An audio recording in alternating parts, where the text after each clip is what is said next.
Ever wonder what sets the winners apart from the losers? And what does it really take to be a winner?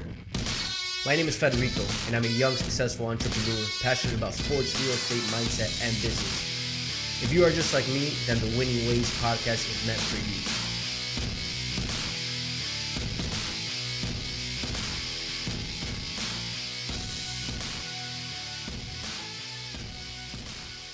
All right, yo. Welcome back to Winning Ways with Fred. My name is Federico, and I am your host. Today, I have a very special guest for you guys. You guys are going to have a great time with him. You guys are going to learn a bunch, a stud in every area in his life, and just the man all around. First and foremost, though, I am going to ask you for the same favor I always ask. If you do enjoy the show, if you find value on it, you learn anything from it, please share it. It goes a long way, and I do appreciate that. So now, without further ado, Jessie Ladson, how are you, man? Good, brother. How are you doing today? And I appreciate the opportunity. Yeah, glad to have you here, man. I'm doing great and excited to have you here. So Jesse's the founder of Ladson Construction, and he's also doing Construction Con. It's I guess a meetup for construction owners. And he's also writing a book along the way, and he's really good at identifying gaps in the construction commercial area. So I'm gonna go ahead and let him explain what he does, what you do, and what's the next 5 years looking like for you, man. Yep. So, man, a little bit about me. I wasn't born privileged. I wasn't born with a golden spoon. I was born with a split family. Mother was divorced. Father was in and out of my life growing up, and really completely out of my life about 2 years ago. We made that decision to remove him out completely. And I say that because of what we've been able to build over the past few years with the company. And prior to Ladson Construction, I was in the corporate world like a lot of people are. And I was really comfortable and always felt like there was kind of a ceiling and a blanket that was really weighting me down in life. And so, the way that I started Ladson Construction is really, I would say, untraditional. It is definitely not the traditional way of starting a company. And it kind of happened in a way of what I tell people is there's a reason for everything. Everything happens for a reason, and ultimately there's a greater power out there than what we could ever imagine, and that's ultimately what happened and allowed me to start my first company was with Ladson Construction. So we fast forward, and we are going into 4 years in August, and we're on the brink of hitting about $30 million in revenue our first year. Wow. We've also started a roofing restoration business during the midst of COVID, the June of COVID. That company will do about $5 million this year. And then I've also been able to purchase mixed properties of Airbnb and some commercial for commercial development personally. And then we are also in the midst of putting together our first ever event in the commercial construction industry called Contractor Con in Orlando this year. October 6th and 7th to really create a community of contractors and allow breakthroughs to happen, because I've been to a lot of events and a lot of conferences, and there's a big gap in our industry. Yeah. And there's nothing out there that allows general contractors, trades, vendors, suppliers in the commercial space to truly create an atmosphere in a community together. So we want to be the one to do that. And it's October 6th and the 7th, and we're chugging pretty hard. Nice, man. You got a lot of things going. Very impressive. So let's start with Ladson Construction. How did that get going? How'd you start on the construction side and all that? So I did not grow up in construction. The way I went about it was I had an older cousin who I admired. I looked up to throughout college and high school, and I seen him was doing well. And I kind of just picked construction, said, hey, I'm going to do this because he's still able to hunt and fish and do the things that I love doing, and he gets to do it in really cool places, and he's making some money. So I said, well, let's get into construction. Well, that started out as me just wanting to be a licensed electrician in high school, had no intentions of going to college whatsoever. And then my junior year of high school, I had lost my older brother and grandfather. My older brother had kind of really set the presence and the envelope for the entire family on what you can accomplish and what you can do in life.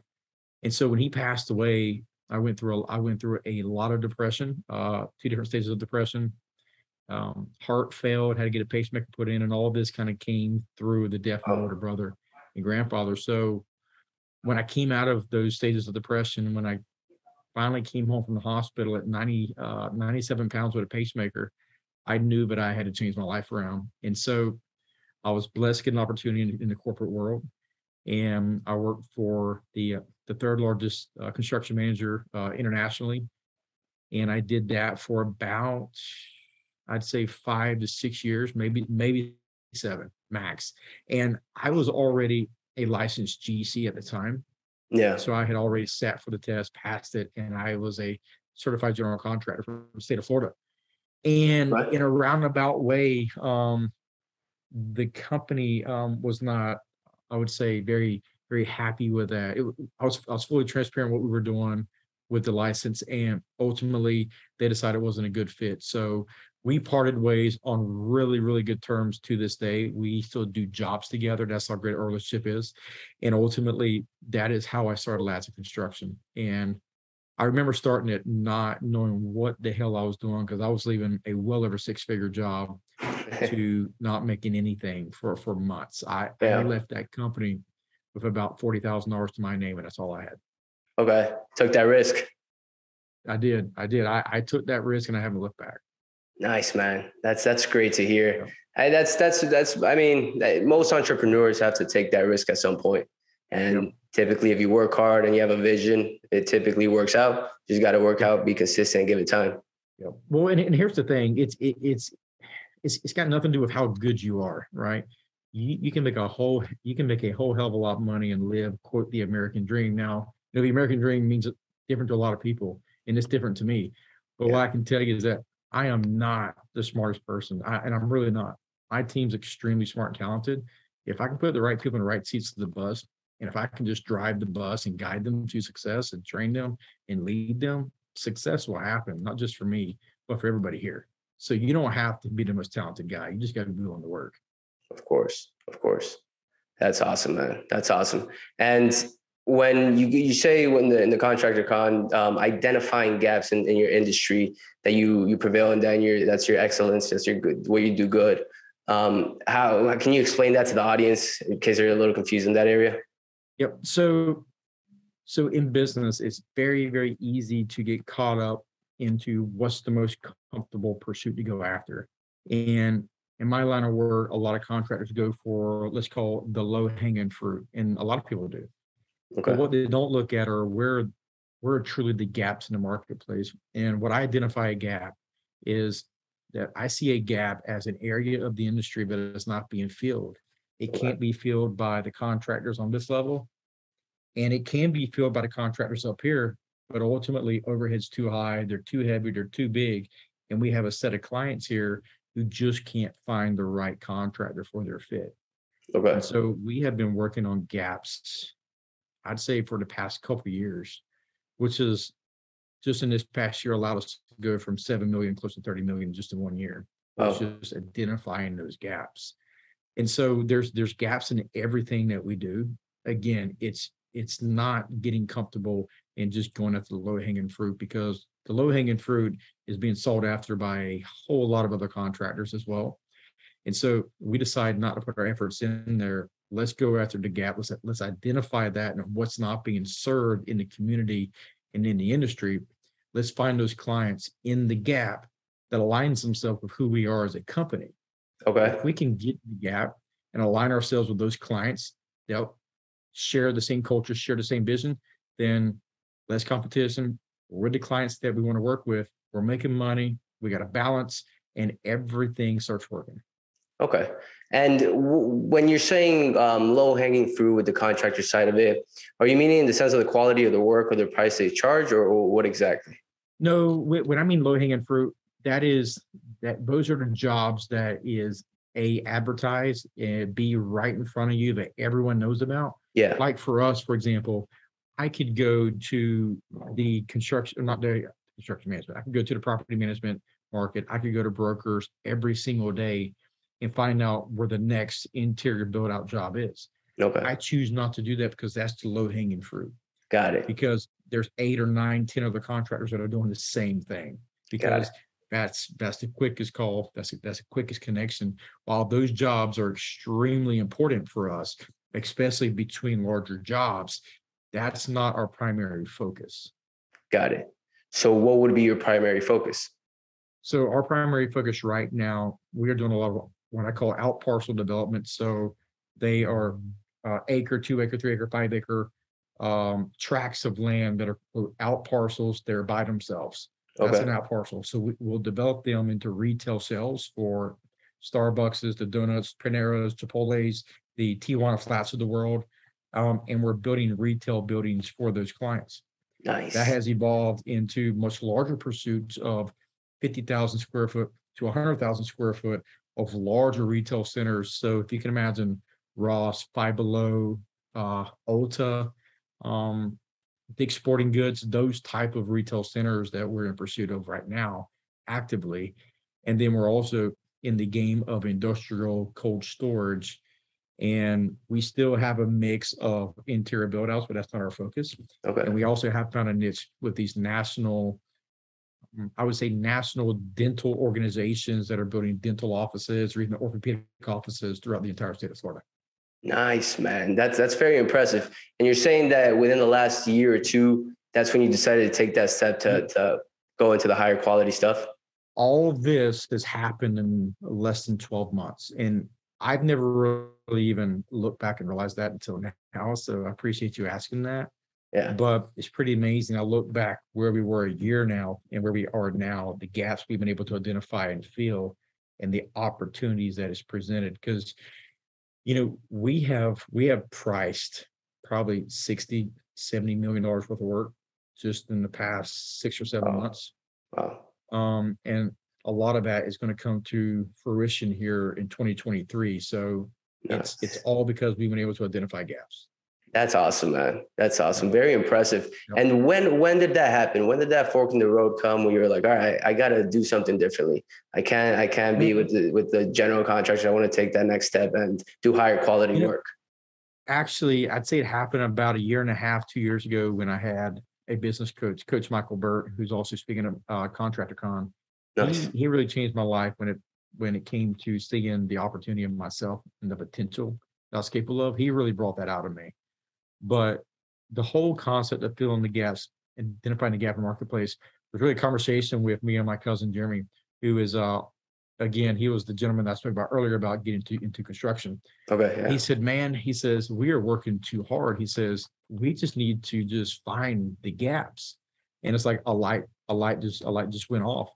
And I said, man, that's it. We got to come up with a strategy on how do we identify the gaps in the marketplace. And that was about a year ago.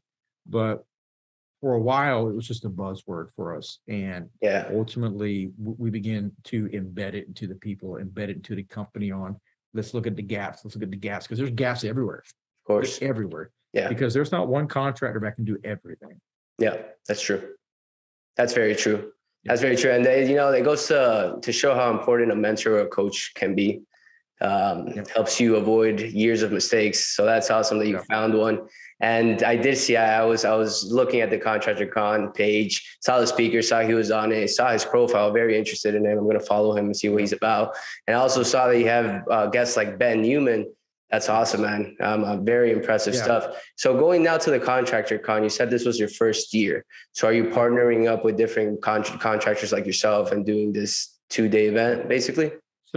So let's talk about why we did it. So we did Contractor Con because, I have a belief that to become known in the world, you need to be on stage. You need to speak in front of as many people at once. That's how you become known in the world. Okay. That's how you become a person of interest and a person of influence. Yes. And in the construction industry, I want to be a person of influence and a person of authority to where I walk into a room and people can sense, wow, there's already a level of authority here in the industry. Yeah. Not as an aggressive tactic at all, but just there's a presence now of, wow, he's really raised the bar in the industry. Yeah. Look at what he's doing. And it's not just me. There's a team behind me that's helping me along doing this. And if it wasn't for them, we wouldn't be able to pull it off. But we wanted to create a community of contractors to come because I seen what it did to me just in the past year. Let's just say the past year, jumping $20 million of revenue. Yeah. it's so important and so valuable for people to go through something extremely similar. We're going to have programs on the back end of ContractorCon that are going to be structured to where contractors can come together once a quarter at a really cool destination and mastermind for a couple of days. And we're going to have these packages that we're going to present to the audience. And if you're not there, you're not going to get the opportunity. This is a very, very, very tight-knit group of people. And if we can just bring contractors together, create a community, create breakthroughs, and ultimately have people work together, I find that not only do we make more money, but life is more enjoyable. And if I can reach down, if I can go down to Sarasota, and I know 4 guys down there that I met last year at ContractorCon, and I'm looking for a connection, or I'm looking for a tilt wall concrete contractor, I know I have resources and connections in other areas to stay. Yeah. That's an important thing to do nowadays. I've seen a lot of higher end entrepreneurs, real estate, like Pace Morby, Cardone. They build communities for that reason as well. It's helping people. It's more enjoyable. You share wins too, which is awesome. That's awesome, man. Now, where does this all tie in? Like, where do you see the next 5 years going with your business, ContractorCon, and everything you have going on? So we are actually in the process of I can't call it an acquisition because it's not an acquisition. We are in the process of making really large strides. Okay. That is ultimately going to bring us from a revenue of 25, 30 million to about 60 to 70 overnight. Nice. Again, we are not being acquired, so I don't want that to be mistaken at all. Okay. But there is a merge happening, and the merge is ultimately for us to more, I would say, strategically obtain opportunities with the right clients in, again, those gaps, and give opportunities to our people and leverage our resources, not only on a local level, but a statewide level up to a national level. So, we see this thing growing, and it is growing across the board. In the next 5 years, we'll have the office here in Jacksonville. We'll have an office down in Lakeland, Florida. We'll have 2 offices come January 1, 2023. And, I see next 5 years, I can see us north of $100 million. Beautiful. So right now you're currently, how many offices do you have and how many employees do you have? As of today, we got 1. January 1, we will have our second one in Lakeland. Nice. And then we will look at West Palm and Tampa. We won't look at Miami, but we will definitely look at the Tampa area. Why not Miami? It's just too crazy. That's where I'm at, but I'm I just moved down here from Tampa, Florida. But yeah, Miami is a little insane. It's out of control. We got some projects under right now. My guys are just calling me every day. Yeah. But it's all love. It's all love from us. Of course. So, here locally in Jacksonville, I think we got 13 or 14 employees here. Nice. And then the Lakeland branch has about 16 to 17. So when this happens January 1, we'll be north of 30 employees and hovering around $60 million. Nice, man. Nice. Yeah. And I mean, if you don't mind me asking, how old are you? Because you look really young to be doing all this. Yeah, at this level. I'm 34. I'm 34 years old. Wow. Yeah, that's inspiring, man. Years old. And here's the crazy thing is, I'm 34, and I still don't look at myself as a young guy in the game, but I am compared to the guys who've been doing this for 20, 30, 40 years. Yeah. And it's not that those guys don't want or aren't capable of doing much higher revenue or big jobs or bigger business. They're just very comfortable where they are. And there is nothing wrong with that at all. Mm-hmm. I just think there's, every now and then there's a different type of animal that's bred, and I happen to be that animal. And, I'm not interested in just playing on a local level. We're looking to play with a presence, and we're looking to play with a level of authority in the industry. Yeah, that's awesome. You have I don't know if you see Kobe behind me, the Mamba mentality. Yeah, Mamba. Yeah. That's right. And hey, and here's something else to just be aware of. Like, this didn't even start for me, but 3.5 years ago. I mean, again, 3.5 years ago, when I left the corporate world, when I put in my resignation, my wife was 6 months pregnant when I left. Wow. 6 months pregnant. And you had $40,000 to your name. Yep. That's all I had. Actually, I had less than that. And Wow. and I went without a quote paycheck. Like my first year in business, I paid myself $40,000 my first year. Okay. Second year, I think I paid myself 60,000. And so Okay. I really didn't start paying myself until about year three of the business. Yeah. And I did everything that I could to make money. I did everything I could to do things right. I Of took care course. of the clients when there was an issue. We responded. And if it wasn't through the transparency, the communication, but being authentic in the way that we do things, there is no way in hell that we'd be where we are today. Of course. And I was like I said, I was going through your Instagram and I saw a reel where you were saying you guys are doubling in size each year. That's Yeah. impressive. And even through COVID and through, I mean, Yep. I guess all this inflation and downturn in the economy, Yep. you guys are still growing and expecting to grow. That's Yep. beyond impressive, man. Yeah, that's just what we have a mindset of, or that's what we need to have the mindset of per se, right? Because we want to have the mindset of what are we going to do next year? So let's really look at our yearly goals, 2 years, 3 years, 5 years, and et cetera. When I say goals, they're in my office, they're at home, they're around, people see them, Yeah, but it's so important that your team is in the loop on that. They deserve to know what's in your head, why, where you're headed. Because when I interview them, I sell them. I sell the hell out of the company. And it is their, I would say, they are solely obligated to hear what's in my head. And we are completely open as a team. And they're completely open with me. And if it wasn't with that, we wouldn't be able to reach the goals that we meet.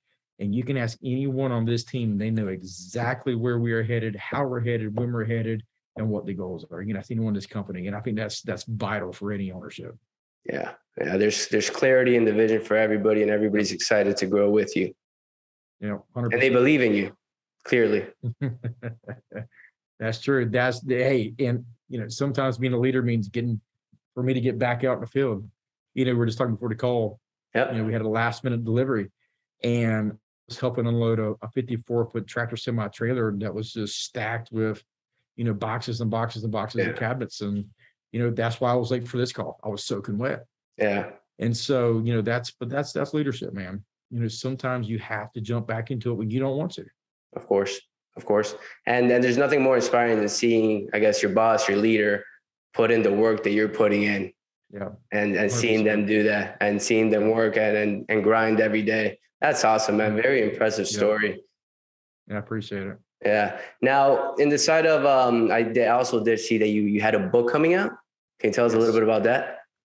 Yeah. So again, man, all this happens over the past 12 months. Really came out of Coach Spurt again. The guy really spoke into me here. And this is why I think coaching is so important and having a mentor in life. And he told me, he says, everyone has a story in life. Do you really need to tell it? I don't know. It's Yeah. up to that person how it gets structured. But ultimately, I wanted to really work on my personal brand. I wanted to create credibility of who I was as a person. Yeah. And so after you speak with me, after you get to know who I am, and then you read the book, and then it starts to click on why Jesse does what he does. And I think it's important. And I'm going to use an example right quick because I was headed back from Key West from a fishing trip with some buddies of mine, and they had never heard the story of me having the heart issues, depression in the hospital. They had never heard any of this. And there's also a story that I tell about, this sounds kind of cliche and odd, but you know, I seen a light when I was in the hospital. And I don't just say that, but I truly did. And I remember waking up with my mother shaking my feet, telling me to wake up. And Yeah. I'm telling them this story, and his name's Bubba Miller. He's a local contractor here. And he says, Jesse, I get it. He says, I know exactly why you're not fearless. I know exactly why you take the risks that you do and you just don't care. You go and do it because you were at the lowest time of your life. You were at the darkest time of your life and you came out of it. He Yeah. says, that's why you've been able to do what you do. You just take action and do it. And that's the battle. That's what people don't do because they're so damn afraid of what's going to happen. Of course. You know, people don't do big things in life because of fear. Well, Yeah. fear for me, right? The fear of losing all this is what activates me to do more. Fear drives you. It does. Fear drives me. Doesn't paralyze you like most. And then that's an important factor. Yeah. And you were mentioning, so you had heart issues and you saw your mom had to shake you out. You were seeing the light. Yeah. Yeah. So, I mentioned a story a while ago about my brother passing away. Yeah. My brother passed from my grandfather, 2 stages of depression. Prior to that, so prior to the pacemaker and after the death of my brother and grandfather, it was my, I'm gonna say sophomore year of college. I had really major heart issues, and they started my senior year of high school. So right after they passed, my body just started shutting down and going downhill. And so it got so bad to where I couldn't do stress tests in the hospital. I couldn't finish. My body was so weak. I was dropping, I'd say on average 3 pounds a day. I was dropping 3 pounds a day. How old are you? I was 20 at the time. Okay. I was 20. Wow. I was 20 when that happened. And so there was, and again, that when I talk about this now, there's so many things that I miss to talk on because it's such a foggy memory for me. Sure. But there's a couple key things that I remember. And I remember it like yesterday, and I think about every single day of me waking up, or excuse me, my mother grabbing my feet and just shaking me, telling me, wake up, Jesse, wake up, Jesse. And I remember looking at the heart monitor and it's just beep, beep, beep, beep. And this is my heart dropping. And she grabs my feet and she's just telling me, wake up, wake up. And I wake up. I said, all right, I'm awake. She's like, no, I thought you were dead. And so the nurses all came running in. And so that was a turning point for me. That was a turning point for me when I knew that I had to get my life back on track. I had the same girlfriend at the time who dated me all through middle school and high school that I'm married to the day. So she's been my mom. She's seen the worst of me. She's seen the best of me. Yeah, I mean, that's awesome.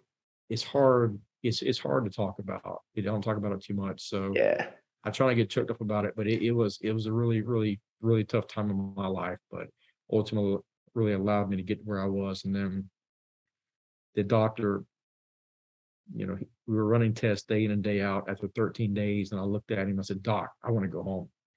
He says, well, Jesse, the only way to go home is if we put a pacemaker in you. I said, well, put a pacemaker in me. I'm done. I'm throwing in the towel and I'm about to give up. I was mentally done. I wanted the pain to end. I wanted the needles to stop. I knew I was dying. I knew I was dying. And I told him, I said, I'm done.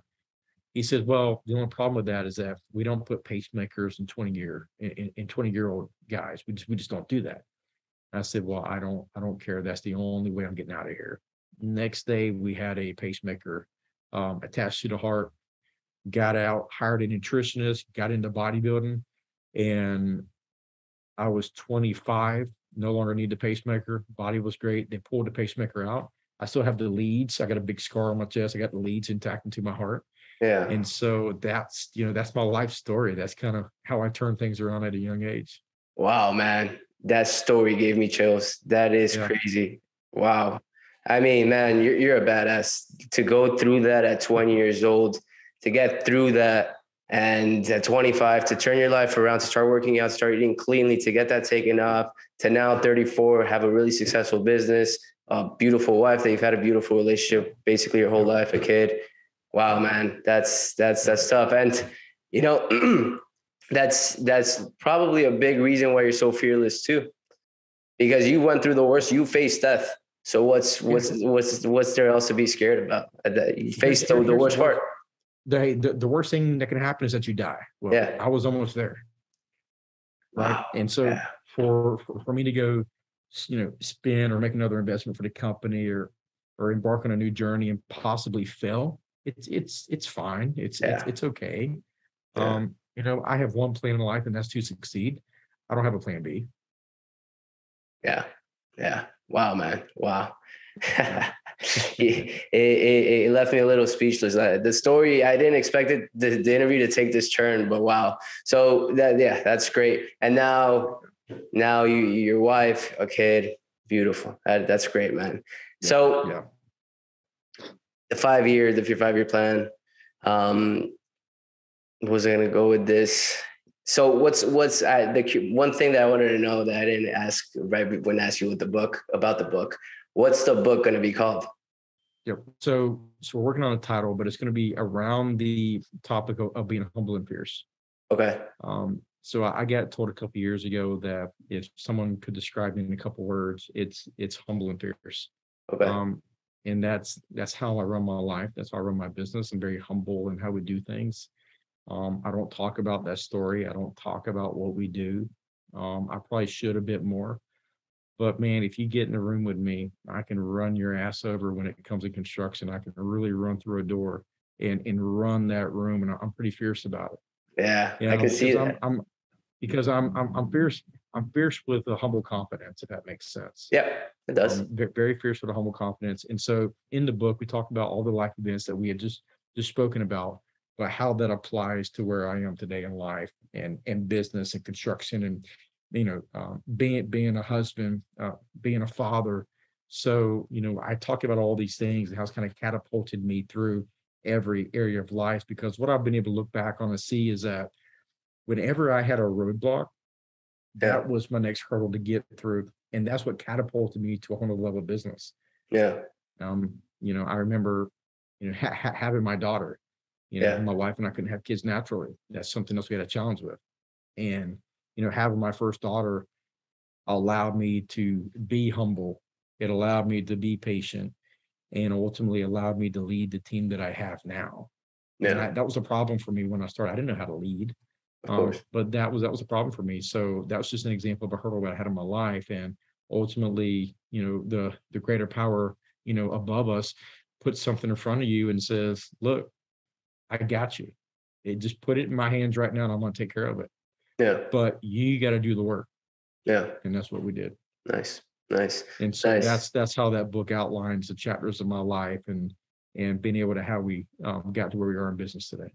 That's great, man. And when's that book coming out? So we are in the final stages of proofreading it. You're probably going to be October, November. Nice.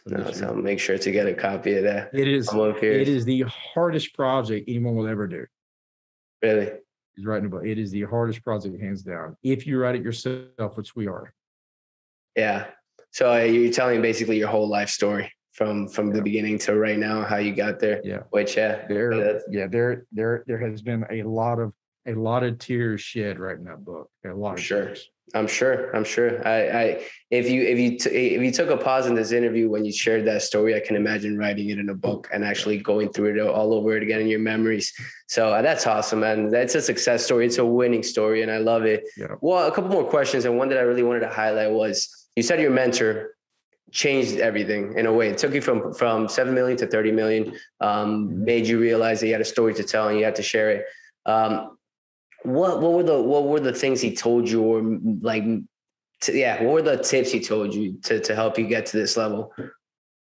One of the things that he brought out of me was why I wasn't doing bigger things in life. And it was because of fear. But once I was able to acknowledge that, I was able to manage the fear of it. I was able to use fear as a motivator than I was as something to prevent me from moving forward in life with something. Okay. But the biggest thing was the potential. I mean, he tells his story, and it's funny because I met him about 3 years ago at another event. And when I went under his wing, he tells his story about how I was in the front of the room, and he says, Jesse was so locked in. He says it was pretty aggressive locked in, like it made me a little uncomfortable. Yeah. But he says people don't get locked in like that. People don't come in that focused. They're either distracted on these things here. They're busy on notepads. I didn't take a single note. I was just laser focused. And I didn't say a single word. And he personally reached out to me not too long thereafter. And he said, there's something more. He says, and I can't do this for free, but I'm telling you, there's something more in you. And I just don't call people to call them Jesse. I get a lot of people that reach out to me, but I'm calling you because there's something more there. And I want to see what's there. Yeah. So we worked together for about a whole year, and he just extracted potential out of me to where I could actually see it now. Yeah. So I was pointing out my potential and trying to think of it into existence. He taught me how to visualize. He taught me how to speak into existence. You know, Yeah. if I want to, like I was telling people I was a $20 million company. I was doing $7 million, but that's where I was headed. Yeah. I had to speak it into existence, Yeah. right? Yeah. I remember when I started the company, I hit my first year at $700,000. Second year was 2.6. But I was telling people like, hey, I'm gonna do $6 million. I'm doing $6 million next year. Well, then we did 7.9. And then I'm like, well, hey, look, our goal is 12 million. Well, now we're gonna do 25 to 30. So he taught me to speak this to existence, but then he taught me like everyone has a prey drive, is what coach calls it. Okay. And a prey drive isn't when a lion catches its prey, it's the pursuit of catching the prey. Okay. So as I sit here today, my prey drive gets activated because I know I'm about to win some more work. It's not when I win it. When I win it, my adrenaline's over. Yeah. I'm no longer excited. Yeah. Now that's when the work starts. So he said, we got to figure out what activates that prey drive. There's something in your life that activates it. So how he says, what if we could get you in the office every single day and activate the prey drive? Hmm. And ultimately, that's what I've been able to do every single day. There's certain things that I do. I've got routines in the morning. I do workouts in the morning. I meditate. I read my devotionals. Spend time with my daughter. That primes my prey drive for the day. And when I come in the office, I'm ready to go. This board right here, I can start Yeah. brainstorming. Activates my prey drive. And Yeah. then before you know it, I'm on the phone. I'm meeting clients rather than just coming in the office not knowing what the hell that I'm doing. Yeah. So again, I was able to identify what accelerates me, what gets me going, and you have to capitalize on it and not be afraid to take opportunity. Because the one thing in life, I can tell you this: confusion is randomness in motion, right? So I'm saying again, confusion is randomness in motion.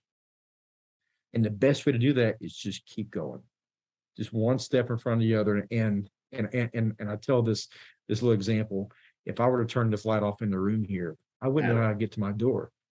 I don't know if it's left or right, but Yeah. I know what I have to do. I just got to take another step to get to the door. So randomness is confusion in motion, and that's where you are in the state right now. And you just got to keep it going. Yeah. Yeah. So essentially, I mean, he taught you a lot of things, but he made you find your triggers. What made you excel? What made you motivated, hungry to win and to do more? Yeah, and there's a lot of people out there that don't know what that is for themselves. Yeah. And I believe if people truly knew the potential they had, they would do the same. Yeah. Now, Yeah. there's some other things we learned on, sales and touches, and I believe that 90%, 96% of our sales require anywhere from 7 to 15 touches. That can be a text, a phone call, an email, a lunch before I get the sale. Yeah. Now we get some of those that are, 3 to 5 touches, but more times than not, I'm calling a client 7 times before I get that opportunity. Yeah. I'm calling a client 12, 13 times before I get that job. So I've learned that, hey, it has been proven through the numbers and studies that the statistics are there stating that I can't stop. I just got to stay very consistent with what I do. Just because I don't get an opportunity today doesn't mean I won't get an opportunity next year. Yeah. I may be on my 3rd touch. Next year, I may be on my 12th touch. And that's when it happens. Yeah. Yeah. Wow. Small wins, consistency, the right habits, the right mental state, and the right triggers equals victory and success and wins. And that's great, man. I'm a big believer too in, for example, like morning routines, having the morning to yourselves, meditation, yoga, reading is a big one for me. Any sort of course, podcast, audiobook, and most importantly, working out. When I wake up, first thing I do is work out. Yeah. It gets the blood flowing. It gets me thinking straight, and I drink a bunch of water, and it sets you up for success that day. And then a winning day becomes winning weeks, and so on and so forth. It does. People think I'm crazy. Like I was up at 4 a.m. this morning. People think I'm absolutely crazy, but I run on 6 hours of sleep every day. Same. But if I didn't wake up at 4 a.m., there is no way in hell I'd get what I get done. Yeah. And my work, right? My businesses start at 8 a.m. Yeah. But this body starts at 4 a.m. and doesn't stop until 10 p.m. at night. Yeah. But my work is 8 to about 4 to 5. And then the other work begins, right? The other work is where you work on yourself. Because if I'm not 100%, how do I expect to lead my team? Exactly. No, totally on. You got to take care of yourself on a daily basis. And that's what most people miss. And when you get caught in the corporate life, that tends to happen, especially a lot of my friends. They don't see any time for themselves because they're stuck on the 9 to 5, but they don't think about maybe waking up early. Or if you don't like waking up early, stay up late. That's because it's uncomfortable. Yeah. All right. It's uncomfortable. Yeah. People get so comfortable where they are. And I was very comfortable where I had no reason to leave, never expected to leave the corporate world ever. Yeah. I was comfortable. I was well north of 6 figures, and, I had a team I was leading. I was traveling. I was great. But then things happened. And then I started to realize how much I was missing in life. So I know this interview is going a bit longer than we expected it to, but one last question, because it's interesting. You had a great job. You're traveling. You're doing everything well, right? Which in most cases, like most people start a business when they're in desperate mode, when their backs are against the walls and they got to figure it out. You, on the other hand, you had it set. You were doing well. So what was that trigger that made you say, no, I'm done with this. I'm going to do my own thing? I never ever had a plan to even start a business. I was not born to be an entrepreneur. Yeah. I kind of trained to be one and learned how to be one through a lot of praying. When I was approached about having to cease the side hustle that I had, and with the license, after full transparency with the company I was with, like complete transparency with the company I was with, I knew that was a culture, and that was the way it was delivered and approached to me is not what I wanted to be a part of. I had worked so hard and spent maybe $5,000 to $8,000 to get this license, and I wasn't going to allow someone to take that from me. And so I may have did a lot of it through, I would say, anger and disappointment on how it was brought to my attention. But again, to this day, I got love and respect for all these guys, but the way it went down was pretty shitty. Yeah. And if it wasn't for the power of praying, I wouldn't be where I am today, because to lead that job took a whole lot of praying and took a very, very tight circle for me to talk to and put trust in them for some advice. And they were the ones that said, Jesse, you can do this yourself. Because let's just say someone's making even $100,000 a year. I can go make that in a week or two now. So people seen that potential. If it wasn't for others seeing that potential in me and saying, hey, you can do this, I probably wouldn't have done it. If I had people saying, look, my mother and parents were telling me I was probably a little crazy for leaving the job that I had. It was so good. Yeah. Those are sometimes the worst people to take advice from, is what I'll say, because they're watching out for the power to love for a child, not really the potential they see in what you could do. Mm-hmm. And so I really had to kind of cut that out and lean on my circle and my mentors and my friends and even people that I worked with in my circle. They said, look, just go for it. Yeah. And if it wasn't for them, I would be there. Yeah. And you were how old at the time? I was 30. Wow. Wow. I was 30. Yep. So I'm 34 now.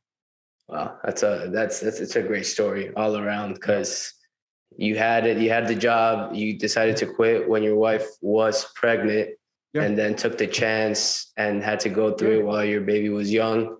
Yeah. Everything in life was perfect. I bought some property. We built a house. We had the new cars.